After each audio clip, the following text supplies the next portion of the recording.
So I go to Route 91 every year, and I go with the same friends of family that I've known since I lived in Chatsworth. We were actually standing. We were on the right side in the front of the stage, probably about 15 to 20 feet off the front gate and about 10 feet off the side center gate that split the whole side. When we first heard the shots, like everybody else's thoughts that went through, it was maybe fireworks, because at least through my head, Jason Aldean does pyrotechnic stuff. So I figured it was fireworks in the beginning. Shortly after they went off, we knew that they weren't, because there was a gentleman probably about 10 to 15 feet to our right who got shot, and we were all screaming over, like, hey, call the paramedics. There's been, gunshots. He's been shot. We're screaming. Everybody's kind of just looking around. And this was in the time frame of him being shot. That's when, Jason Aldean kind of like, his face looked like, is this part of my show? Like, why he was singing, And then the shots started happening again. And then that's when I'm assuming he realized there's actually shots being fired, whether he sees it in the crowd or not. And he ran off stage, and then the lights went on. Oh, someone's really shooting into the crowd right now. Like, this is real. Like, in my head, I thought maybe is somebody shooting at somebody particular to try to hit? Or is this an overall, we're shooting at everybody? In a quick section through my head, because I didn't know, because he would pause through the shooting.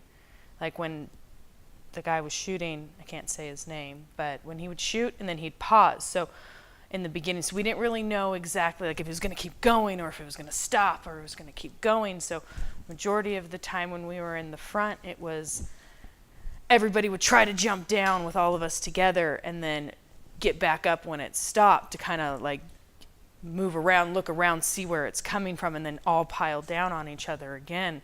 Because again, we were all in the front, so there's so many of us. It's not like we can all get down and all of our bodies were touching the floor. We were all kind of just piling on each other.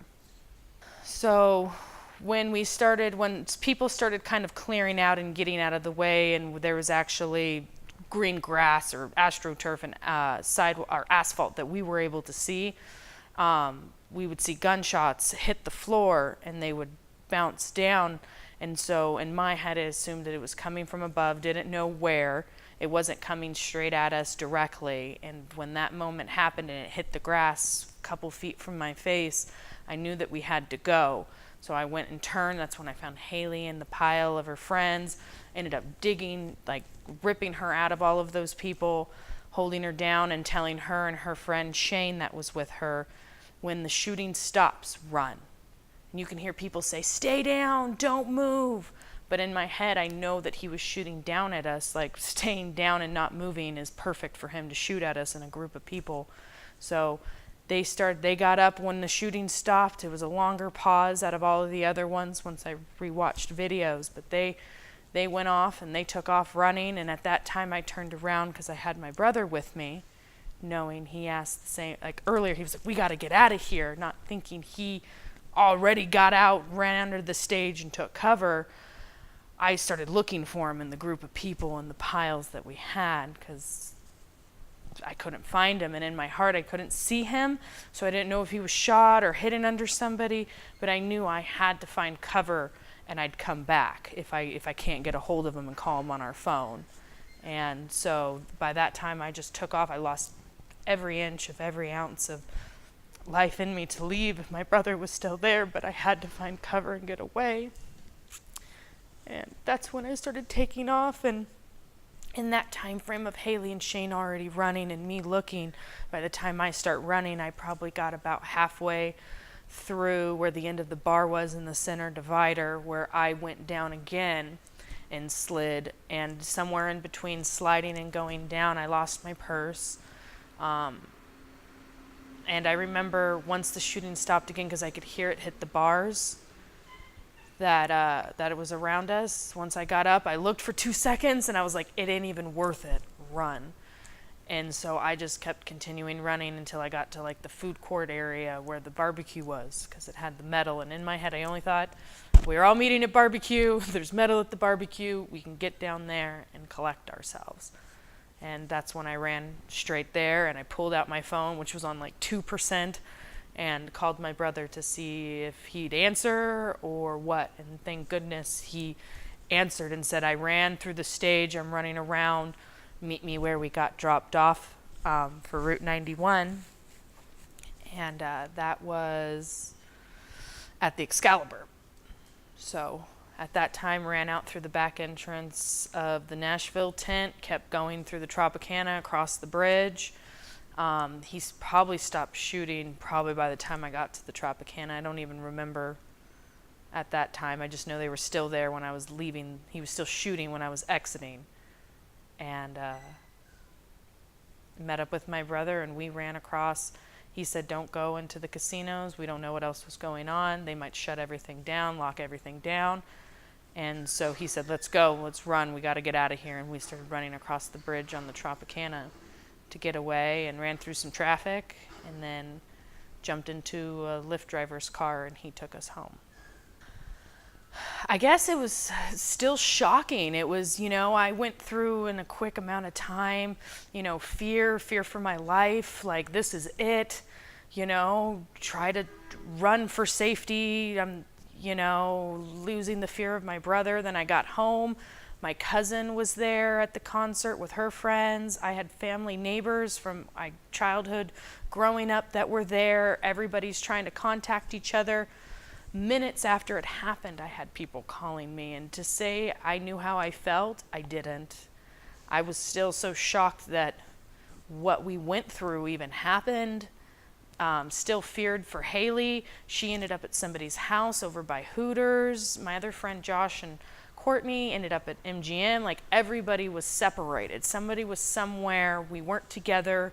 It was me more worried where they were. I was in the comfort of my own home, which I was sharing. My cousin had people jump into her car, so they were all at my house, and while we were waiting so they can actually get back to their casinos or their hotel rooms.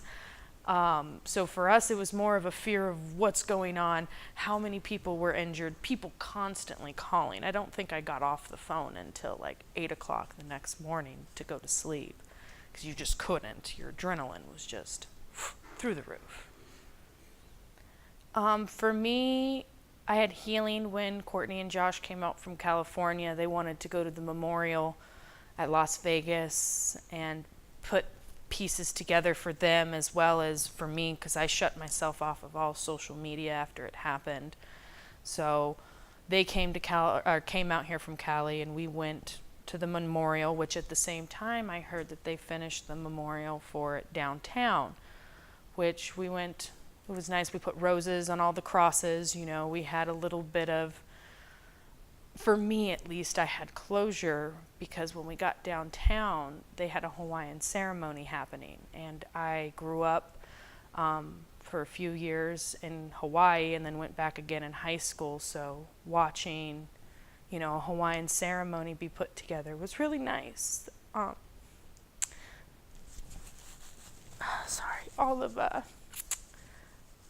the people of all the islands in Hawaii all came together, and they made this 2-mile lei, which was super cool. They all put it together. They sent it all out here. They came out.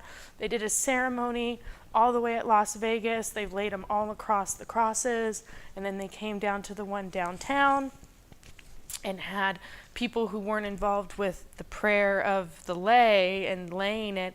They sent prayer notes. So when we were doing the ceremony, certain people can go grab notes, and you can put them on trees or attach them to the lei, and that was super sweet. Like, for me, that was the beginning steps of finding closure for watching and seeing some of these people who, fought for their life or lost their lives that night, to know that there are people who will remember. With everything that happened, and after the ceremony, I've now broken down or brought myself back into, I guess you could say, the media world, where you start hearing things, coming up with my own opinion, that what I thought happened or what I saw and what people said happened and didn't.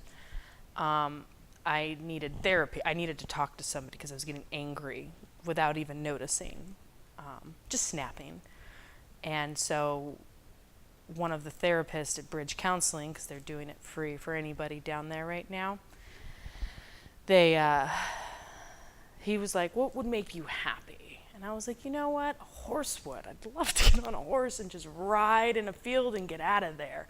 And he requested equine therapy. And so right now my future in healing is I'm working with a lady named Lori at Spirit Therapy, and we're trying to put together equine therapy groups for people who were there down at Route 91, and hopefully eventually we can put things together with other communities and horses, maybe to help bring us together in a way that we feel like we're healing as a group with each other and bringing hope to our community that it's, you know, we're stronger than this. Hope feels like to me, I would say every day taking little steps into a dream that I already had and making sure I will accomplish it. Before this, I was a go-getter. Everything had to be done, running around crazy, 50 million things to do on my plate. And today I can say as hope is me waking up, remembering that I'm still here and I need to live for myself, live for my health, for others, you know, better me, and move forward and know that there's always happiness. You just have to look out there and know that hope is right around the corner. And I would say that's hope for me, and that gets me up and gets me out of bed, and takes a long time, but again, baby steps I gotta do. And just taking one step is, you know, all you have to do.